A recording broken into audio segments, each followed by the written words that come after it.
Hello, everyone, and welcome back to another episode of the Black-Liberation.Tech podcast. I am your host, Dr. Renée Jordan, and today we're going to take a look at a blog post from April 2021. This was after I successfully defended my prospectus, and so I was getting ready to move forward with my dissertation project. And so the title of this blog post is called Progress Every Which Way But Back. And so let's give it a read. I'm making progress in multiple directions, but most importantly, I'm not moving backwards. Here is a list of what I have going on all at once. IRB application, review and submit, consent form grade level readability down from 12.6 to 9.5. The optimal grade is 8th and my goal was 10th, so I'll take it. Media release forms in progress. Qualtrics survey. This survey includes the electronic consent form, media release form, and demographic questionnaire for consenting participants to complete. Right now, I have a draft as a Word document. In the survey, I provide a space for participants to self-identify as well as options to check off the 2020 census descriptions for race/ethnicity. Those who do not want to participate will have the opportunity to provide feedback on their decision by email. Study website. I need to add my examples of digital content that I use and create. Keeping up with work, cooking, and cleaning. I do not want to lose my job, starve, or have filth overtake me in this dissertation process. Exercise, yoga, and rowing machine, check and check. So in this blog post, I was taking a look at the things that I had going on, whether it was with the dissertation specifically related to the IRB process or the website that I was using as my digital flyer, if you will, as well as life in general. So what does progress look like? Is it always linear? Wherever you are in your academic and professional journey, I want you to consider, what does progress look like? It isn't always linear. And that's okay. Balancing multiple priorities. So with this blog post, and at that time, I was balancing priorities between research tasks, everyday responsibilities, and self-care. With my research task, I had to get IRB approval to proceed with my project. In my case, I created a project that I wanted to complete, and therefore I needed to submit it to the IRB for approval. In some cases, people may choose to work with their advisor on a project they already have going on and use a subset of data or collect their own data within that project in order to complete their dissertation. Whichever way you decide, make sure that you have IRB approval before you start your project.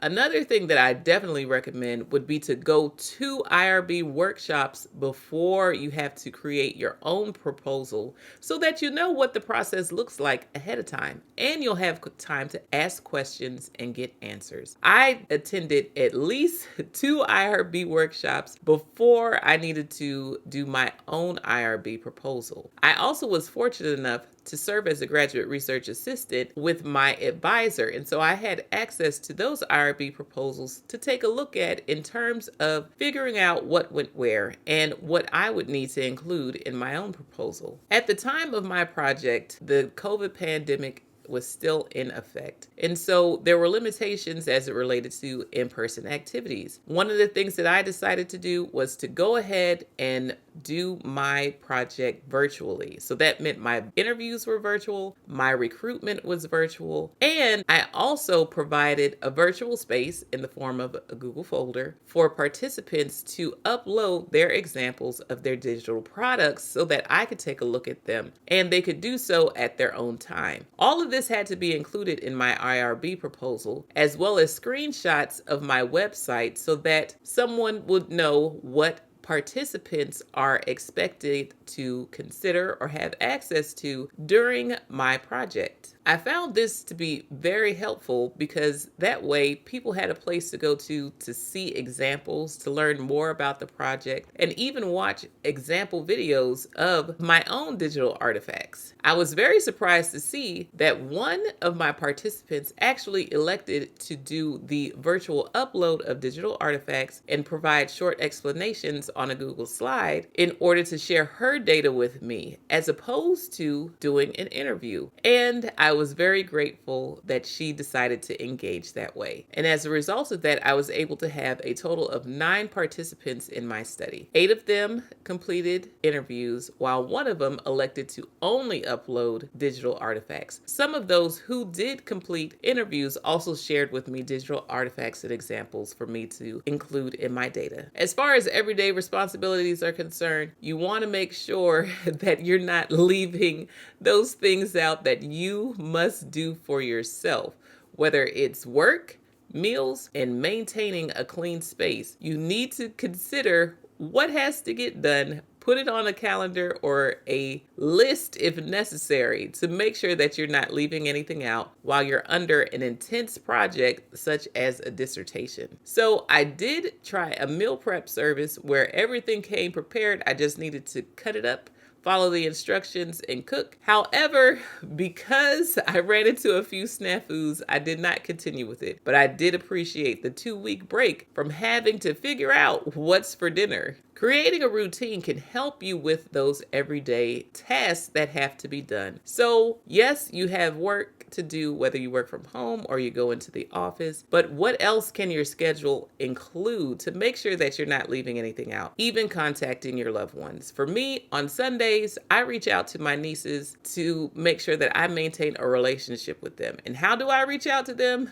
By text. I ask them how they're doing, as well as ask them about any adventures that they had that week, as well as share the adventures I had, so that by the time I graduated or whenever I had a chance to visit them in person, I would not be starting from scratch talking about, oh, I remember when you were 5 years old. But I could pick up with right where they are, right then and there, ask them how things are going, as well as what they're looking forward to. Self-care is important. Now, along with working on work in my dissertation, I also worked on being able to take care of myself by exercise. That took the form of yoga, and at the time, I had a virtual yoga class where I could get feedback from my instructor while we did yoga together. Movement is important. You do not want to become sedentary by sitting in front of the computer all day, every day, writing.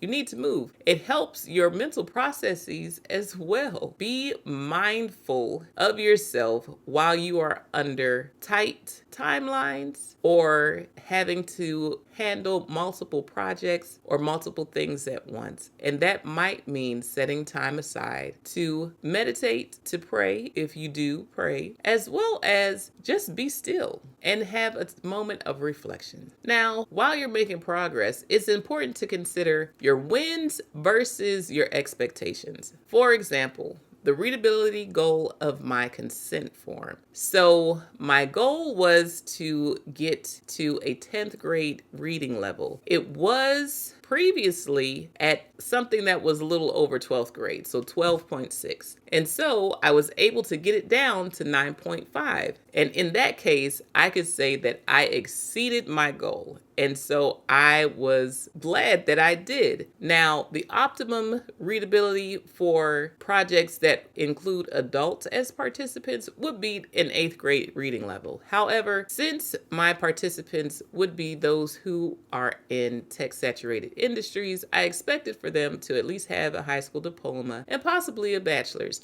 However, I also understood that with a lower readability score, that meant that the consent form would be clear to more people. So instead of holding on to that 12th grade reading level, I was able to bring it down so that it would be clear to more people, as opposed to something being missed as a result of the language that I chose to use in the consent form. Now, something else to consider when we're talking about making progress is adjusting expectations versus reality and knowing when to say, I'll take it. Not settle, but recognize, hey, this is good enough. And as a result, I'm moving forward. If I wanted to be a perfectionist, I could have kept tweaking and tweaking until it was 10.0 on the dot. But in reality, 9.5 was good enough, and so that's what I went with. So think about it. What are some things that might not be perfect, but they're good enough to move forward? Take it. Figure out if you are just being picky or if you have achieved something that's close enough that you're able to move forward. I want to challenge you and say that if it's close enough, sometimes it's just best to move forward instead of harping on things being perfect, because in reality, nothing is perfect. When we're talking about making progress, it's important to be flexible, being open to moving forward in different directions rather than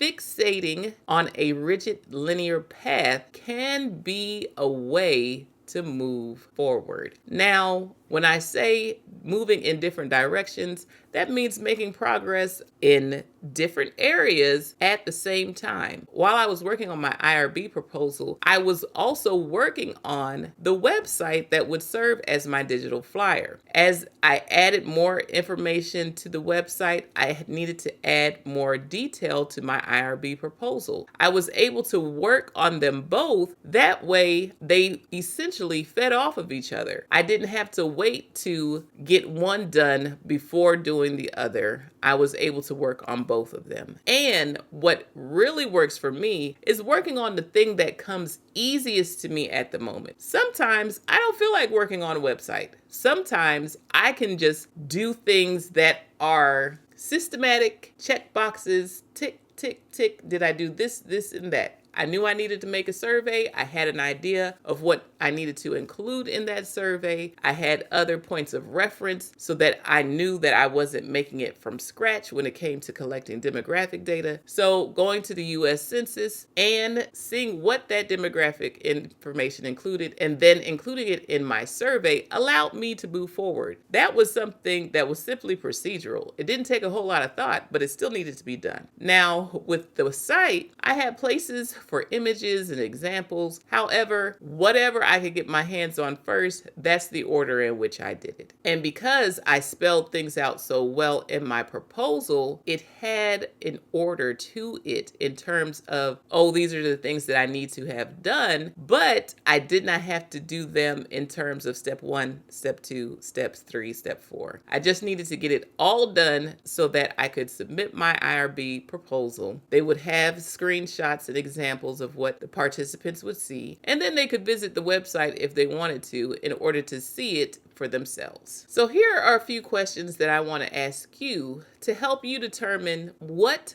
progress looks like for you. How do you measure progress in your personal or professional life? What are some unexpected ways you've moved forward even when things didn't go as planned? What's one small win you can acknowledge today, even if it wasn't part of your original plan? So, with all that being said, I want to thank you for listening to another episode of the Black-Liberation.Tech podcast. I am your host, Dr. Renée Jordan, and if you're interested in being a part of my community, please make sure that you like, subscribe, and share, rate and review the podcast, as well as join us on Patreon. Go to patreon.com/Black-Liberation.Tech and join us there. Thanks again. Take care. Bye-bye.